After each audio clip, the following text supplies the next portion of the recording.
Sir, हमें माफ कर दीजिए। हम देर से आए, लेकिन इस बार हम आपको अकेला नहीं छोड़ेंगे। जिस बूढ़े आदमी को पूरा शहर फुटपाथ मास्टर कहकर चिढ़ाता था, जिसे लोग पागल कहते थे, जो रेलवे स्टेशन के बाहर टूटी बेंच पर बैठकर झुग्गी के बच्चों को पढ़ाता था, उसी आदमी के सामने एक दिन 70 गाड़ियों का काफिला आकर रुका। कौन था वह आदमी और क्यों पूरा प्रशासन उसके पैरों में झुक गया? यह कहानी आपकी आत्मा को हिला देगी। शाम का समय था। दिल्ली के बाहरी इलाके संगम विहार की झुग्गियों में अंधेरा उतर रहा था। रेलवे ट्रैक के पास लगी एक पुरानी स्ट्रीट लाइट के नीचे एक दुबला, पतला, बूढ़ा आदमी फटी कमीज और घिसी चप्पलों में बैठा था। सफेद दाढ़ी उलझी हुई, आंखों में अजीब सी चमक, हाथ में टूटी हुई लकड़ी की पटरी और आधी पेंसिल। अरे सोनू, बी ऐसे नहीं, सीधा बनाओ। और रानी, पहाड़ा सुनाओ सात का। बच्चे हंसते, भागते, शोर मचाते। वो पकड़ पकड़ कर बिठाता। लोग हंसते। अरे हटो, ये पागल फिर शुरू हो गया। फुटपाथ पर स्कूल खोल रखा है इसने। उसका नाम था गुरुदेव शंकर प्रसाद, लेकिन दुनिया उसे बुलाती थी फुटपाथ मास्टर।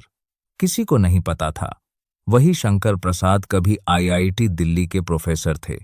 उनकी पत्नी डॉक्टर थी, बेटा इंजीनियरिंग की तैयारी कर रहा था। एक रात उनकी कार को एक शराबी, अनपढ़ ड्राइवर ने टक्कर मार दी। एम्बुलेंस देर से आई। डॉक्टर समय पर इलाज नहीं कर पाया।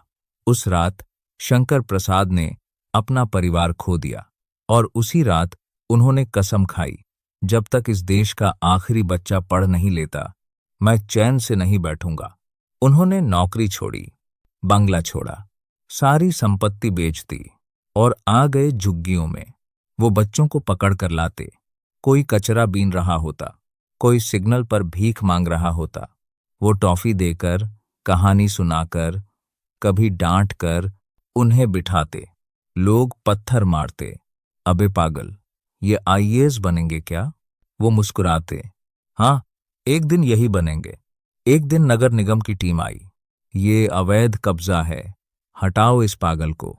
उनकी किताबें फेंक दी गईं, बोर्ड तोड़ दिया गया। बच्चे रोने लगे। मास्टर जी ने हाथ जोड़कर कहा, साहब, बस 1 घंटा पढ़ा लेने दीजिए। अधिकारी ने थप्पड़ मार दिया। औकात में रहो। मास्टर जी गिर पड़े, लेकिन उठे। फिर बच्चों को बैठाया। उस दिन बच्चों ने पहली बार देखा, गुरु हार नहीं मानता।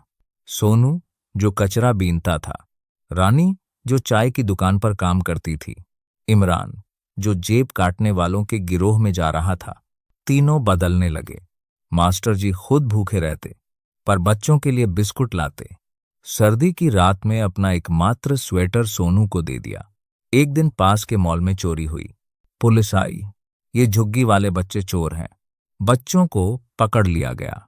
मास्टर जी थाने के सामने बैठ गए। 3 दिन भूखे। जब तक मेरे बच्चों को छोड़ोगे नहीं, मैं उठूंगा नहीं।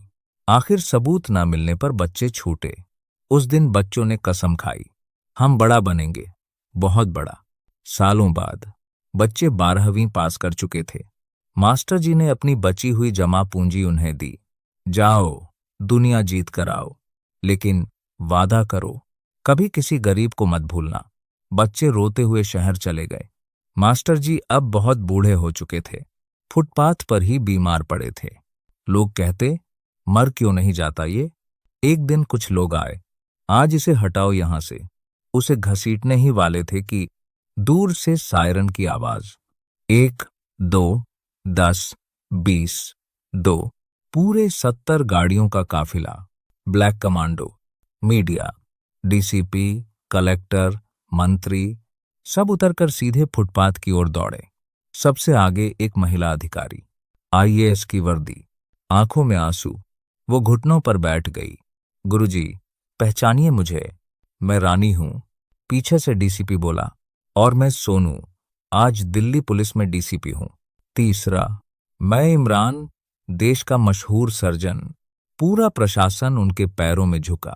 लोग दंग रह गए। जिन्हें वो चोर समझते थे, आज वो देश चला रहे थे। मास्टर जी की आंखों से आंसू बह निकले। मुझे पता था, बीज सही था। मास्टर जी की सांसें धीमी हो रही थीं। उन्होंने कहा, कभी कुर्सी का घमंड मत करना और याद रखना, शिक्षा सबसे बड़ा हथियार है। सब रो रहे थे। मास्टर जी ने आखिरी सांस ली। 70 गाड़ियों ने सायरन बजाया। गार्ड ऑफ ऑनर दिया गया।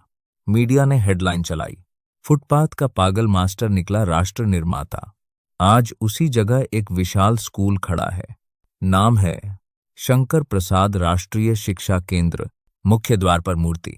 नीचे लिखा है, जिसे दुनिया पागल कहती थी, उसने भविष्य लिख दिया। दोस्तों, किसी को उसके कपड़ों से मत आंकिए। कभी कभी भगवान भी फटे कपड़ों में आते हैं।